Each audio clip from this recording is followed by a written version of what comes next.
go.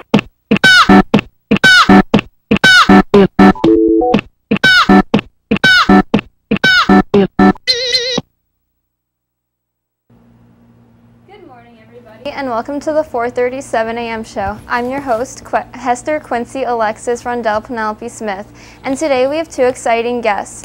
First, the Strangers extra Brock Sturgis III Esquire will talk about his new avant-garde piece,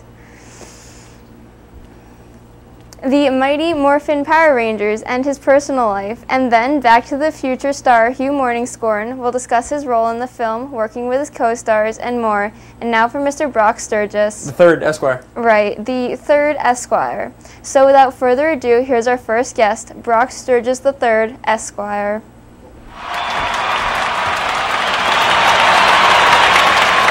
Hello, Brock. Nice to meet you. Hey, good to meet you too, I guess. Yeah. So Brock. Yeah, it's Sturgis III Esquire. So we all loved your performance in The Strangers. Most did, and you've said that you really enjoyed working on it yourself. So how would you compare that to your new film, The Mighty Morphin Power Rangers? Well, there was one day while we were filming The Strangers, when I play this psychopath in this film. I am a crazy man who goes into people's houses, and I'm just a crazy person who goes to people's houses and kills them. And I play one in the film too.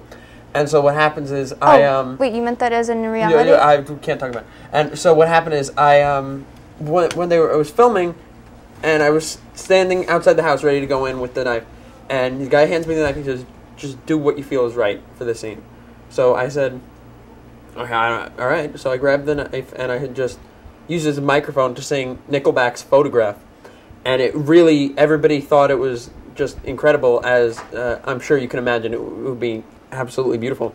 And so everybody just really enjoyed it, and I believe it made it onto the DVD, and that's the reason why the DVD sold so well, is because that scene was on there. Of course. And then after that, I just went into the house and stabbed everybody, which I was pretty good at doing that too. And it was an enjoyable experience. Yeah, I'm sure. So now here's a clip from the Power Rangers.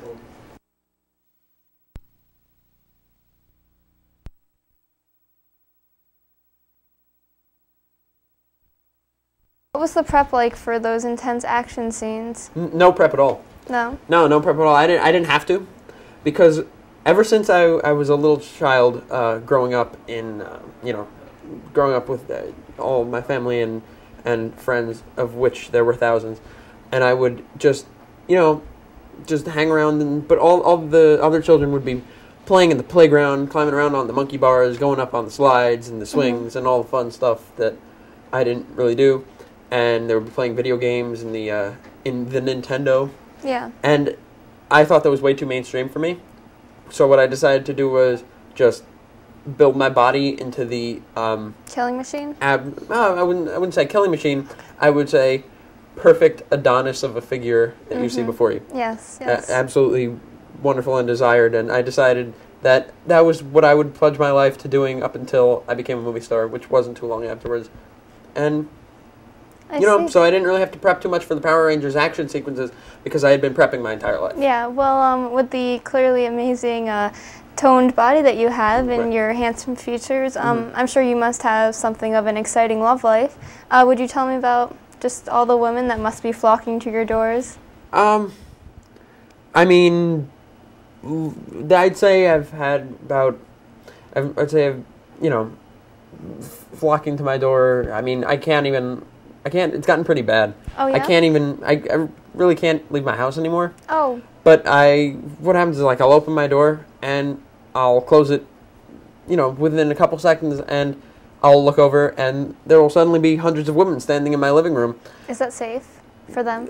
Nah, it's fine. They can trust me, most of them. And so they're standing there in my living room just staring at me, and I'm like, "Hey guys, what are you doing here?" And they're like, "We wanted to meet you because you're so perfect and handsome, and also talented, and also handsome." And I would say, "Well, all right, if you want to stay for a little while, but then you'll have to leave because I have to watch The Price is Right." And so then what I decided to do was, just let them stay for a little while, then they have to leave, but there'll be more the next day. I mean, last month, 930 5 or so where it came to my house last month. Yeah. And then the next day, another 400,000. Oh, 400. So, yeah. Wow, that's impressive. I've done better. Yeah, okay. Well, thanks very much, Brock. For being... Sturgis III, Esquire.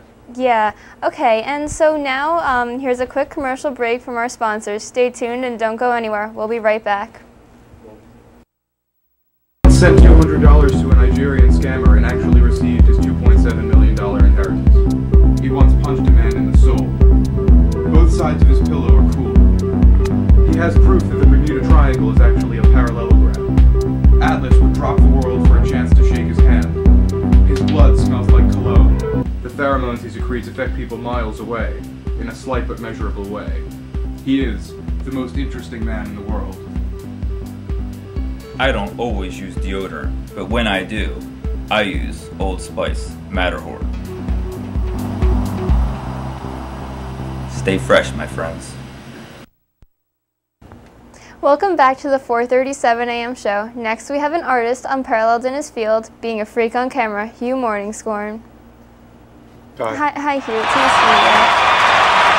So Hugh, will you tell us, how was it on the set with Michael J. Fox and Christopher Lloyd, two of the most acclaimed, entertaining actors of the modern era? It was the best one word, in a word, inspiring. I'm sure. You know, I mean, they come onto this onto the set every day, and they're working with me. You know, it's just I can't. You know, Michael told me it was just really inspiring. Oh, to be working with you? Well, yeah. Oh, well, that's great. You must be a great actor then. So, Well, I mean. Yeah, here's a scene from the movie Back to the Future that Hugh featured in. What? Hey, don't worry.